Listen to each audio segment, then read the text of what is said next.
মন্দিৰত বহুত ডাঙৰ মন্দিৰটো আপোনালোকক দেখাই আছোঁ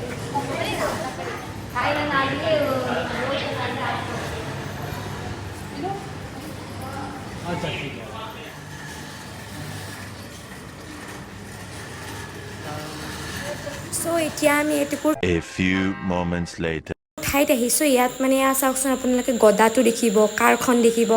যেতিয়া ৰাম মন্দিৰটো মানে ফুল্লি কমপ্লিট হ'ব তেতিয়া মানে গদাটো তাত স্থাপন কৰিব কাৰখন থ'ব আৰু এয়া শিলবোৰ আছে চ' ইয়াত ৰাজস্থানৰ পৰা অহা শিল তিনিটা আছে নেপালৰ পৰা অহা শিল কেইটা আছে তাৰমানে এইকেইটাইদি মূৰ্তিবিলাক বনাব চ' আমি শিল তিনিটা চালোঁ নেপালৰ পৰা অহা দুটা চালোঁ মানে সেইবিলাকে চাগে মূৰ্তি বনাব আৰু ইমান ধুনীয়া ন আৰু শিলকেইটা আৰু মিহি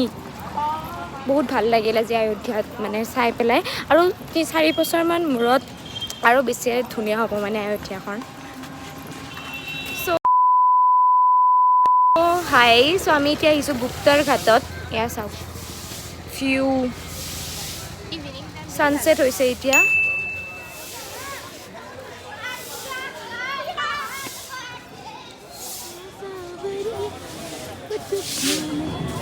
চ' আমি এতিয়া মাকে যোৱা লৈছোঁ এতিয়া এই খামগৈ 20 টকা কৰি ইয়াত কিন্তু ভিউটো বহুত বেছি ভাল লাগে অলপমান মোৰ বিচ টাইপৰ ভাইব